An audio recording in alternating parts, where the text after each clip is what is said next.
Eventually, this season will give way to a new season. It won't be like the old normal, but it will be a new normal. And what are we going to learn in this season that we take with us into the next season? Well, that's what we're going to talk about today on the Wonder Years.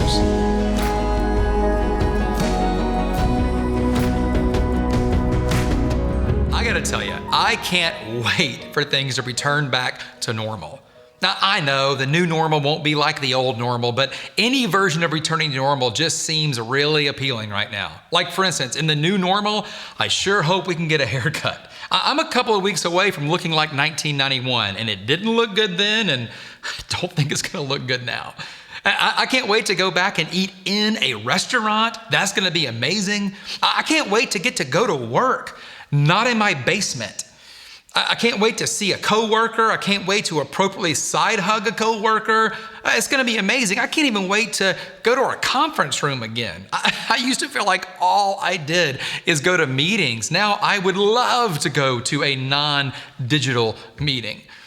You know, there are some things about this season in life that aren't all bad, though. There's like a little bit of a silver lining in the pandemic, if you think of it that way. I mean, there are things I want to bring with me in this season into the new normal. I mean, for instance, I have got to spend so much time with my family. I mean, a lot of time. And mostly, it's been really good. We've gone on walks together. We've sat at the dinner table almost every night for an hour. And we used to eat in 10 minutes and rush out to a soccer practice or to a cheer practice. And now we're just enjoying time together. In fact, when I think back about the old normal, we chose all these things that stretched our time so thin that I think we may have been missing out on relationships together. I have so enjoyed just being with my kids and with my wife, and I want to bring that into the new normal again. You know, in this series, we've been kind of comparing this season to the desert. And in a very real way, metaphorically at least, it feels like a desert. Kind of like we're wandering around with no really end in sight. We're not sure when we're going to get out. And in a way, kind of like a desert, when you enter in it, you're not sure how you got there. You definitely wouldn't choose to be in it. And all you can focus on is getting out of it. In fact, getting out of the desert is your primary focus. And I get it. I can't wait to get to the new normal as well. In fact, you know what we tend to do when we're trying to get out of the desert? We begin to realize we don't have control over getting out, and we turn to a higher power. Even if you're not a Jesus person, you're not a church person, everybody at some point in the desert of life begins to pray. God, I don't know if you're real. I don't know if you're even paying attention. I hope you're not, because last spring break wasn't really a win for you and me. But if you're there and if you care, can you please get me out of this season? Can you please deliver me from this season? That's one of the most important parts of prayer. Prayer reminds us that we are dependent on something bigger than us. Last week, we began to look at the nation of Israel and how they were really dependent on God.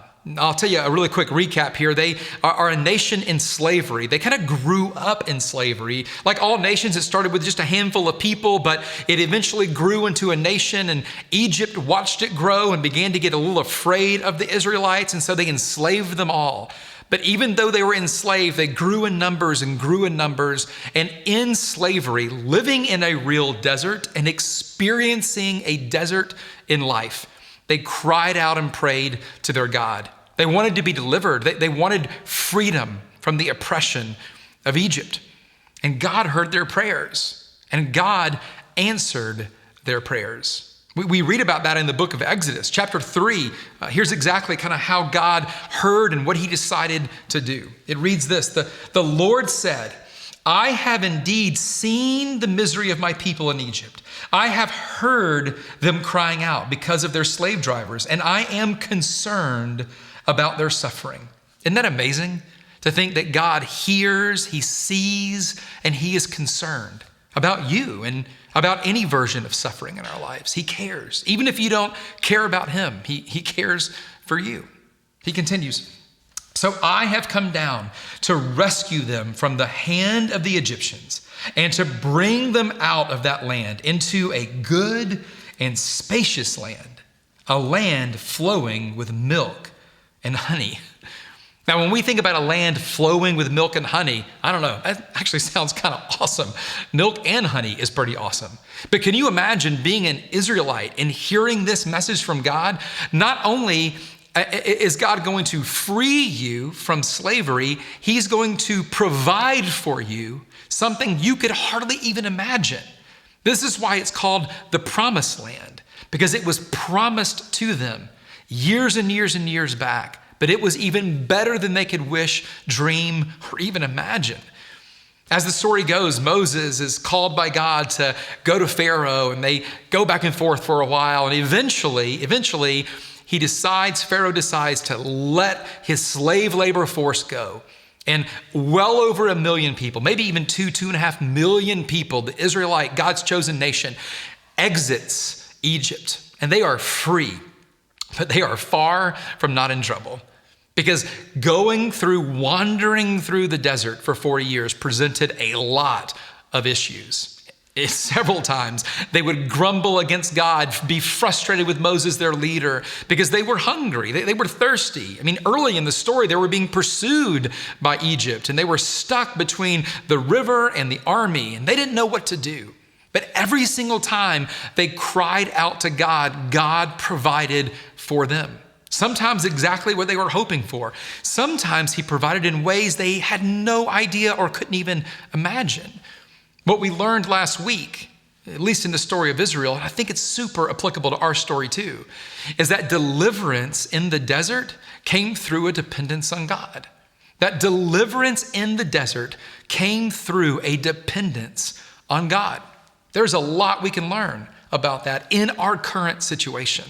But today I want to kind of look at the end of the story, because the story continues. 40 years later, the Israelite people are about to enter the Promised Land. They are on the cusp of experiencing everything God has planned, and it is going to be amazing. I mean, they're kind of free, but now they're about to be large and in charge, free. Everything they could dream about, the beautiful land, the land flowing with milk and honey, is right on the cusp. We actually get to read about this in Deuteronomy, another couple of books over.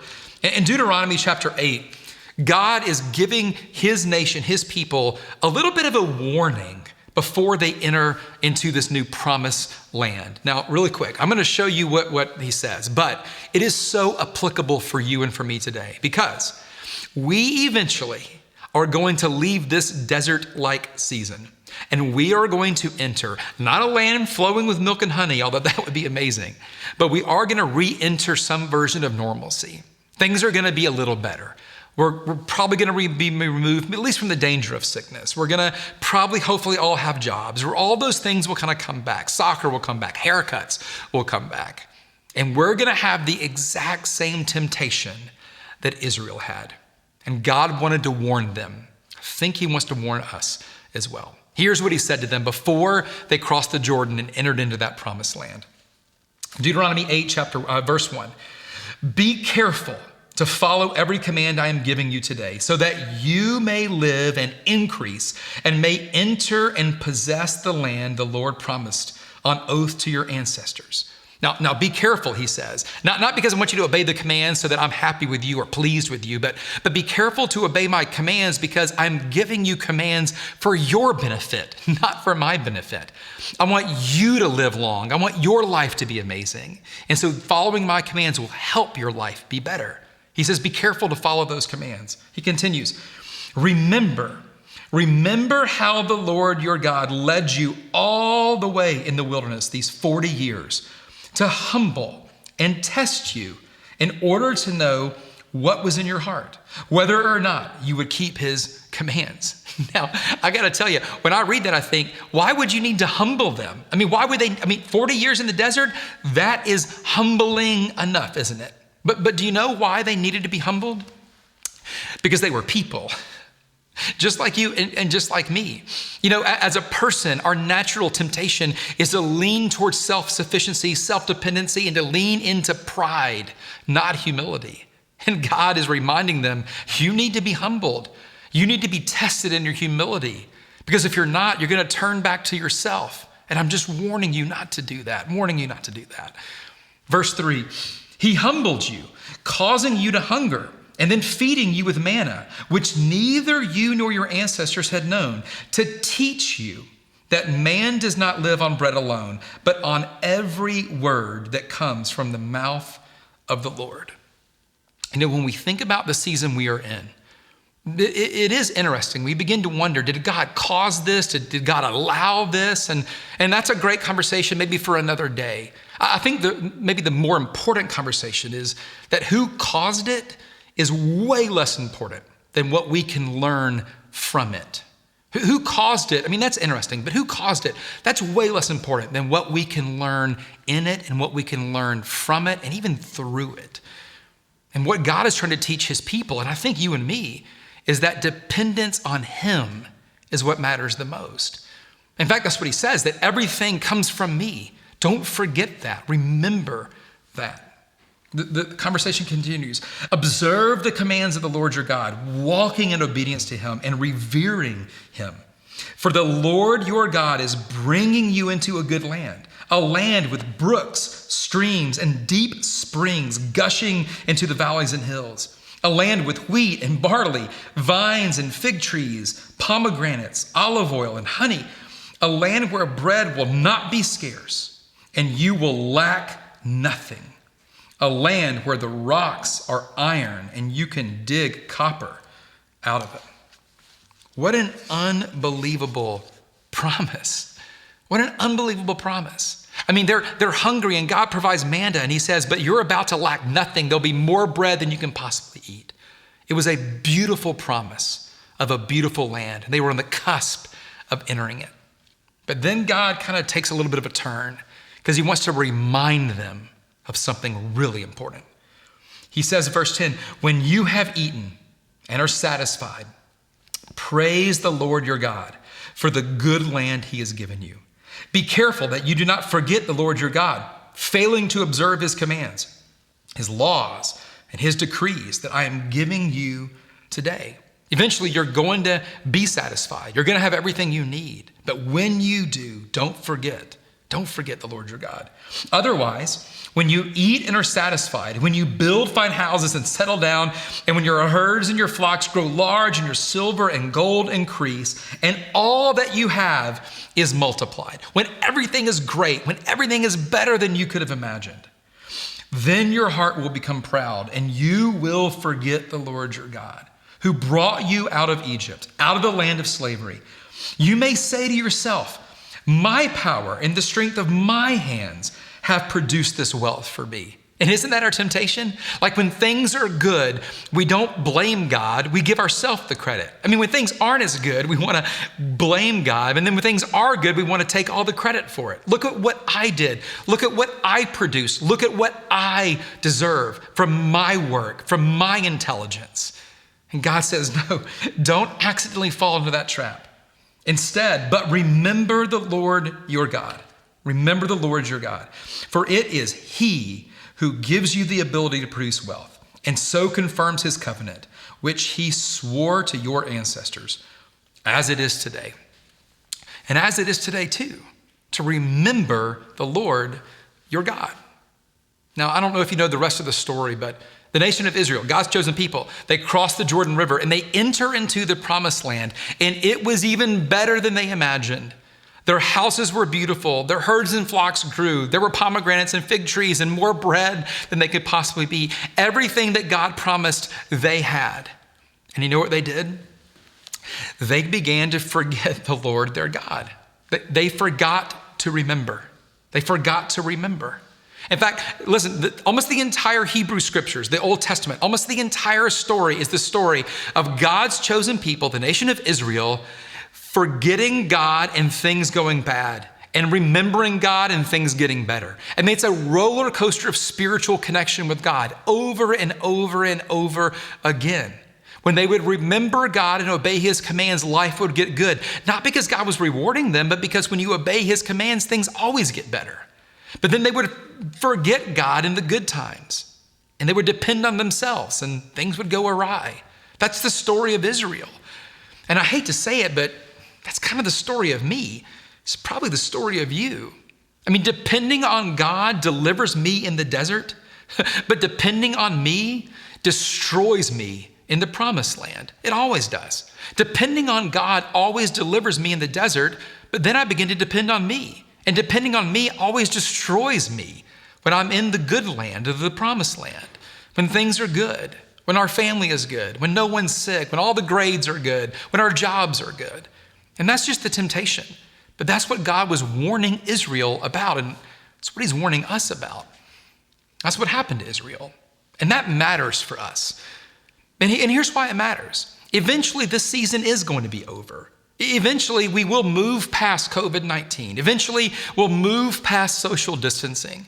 Eventually, we'll all be able to buy toilet paper again. We'll all be able to get our hair cut again. Eventually, things will go back to some version of normal, at least better than it is right now. And just like Israel, when things get good, our temptation is going to be to forget to remember. We're going to forget to remember the Lord our God. And right now, in the middle of this desert of life, we're not forgetting. I mean, we are more dependent now. We're probably praying more now. We're asking for God to intervene now more than ever. But eventually, things will change and things will probably get better for us. And I'm afraid we're going to be just like Israel. We're going to forget to remember the Lord our God. And that's the real challenge, isn't it? When things get better, to not forget to remember. Don't forget to remember the Lord your God, the Lord our God, when you don't feel like you need him as much anymore, because you still do. Don't forget to remember when you're healthy or when you're not even worried about being unhealthy. Don't forget to remember when you have a great job. Don't forget to remember when you have all the food you've ever wanted. Don't forget to remember when you have shelter. Don't forget to remember with every breath you take, with every beat your heart makes. Don't forget to remember. That was God's warning to Israel. They didn't heed it. It didn't go well for them. I think we can. And I think that it won't protect us from bad times. It won't protect us from difficult seasons. But I think it might protect our heart when we find ourselves in that season. You know, that's really what I'm praying for me and for our family and really for our church. We may forget this season. I mean, eventually this will just be a one-sentence story we tell about the COVID-19 season. But I hope we never forget the person who delivered us in this desert of a season. So when I think about it, there's actually one more thing I want to bring with me from this season into the new normal, and it's dependency. I just want to bring dependency because I'm no better than Israel. I'm no better than you. I'm going to be tempted in the new season of normal, when things seem good, when I seem good, I'm going to be tempted to begin to depend on myself. And if I have learned anything during this season, is that self-dependence is really fragile. But God is the one who we can always depend upon. So, when things get better, how are you going to remain dependent? Might be the most important lesson we can take from this season.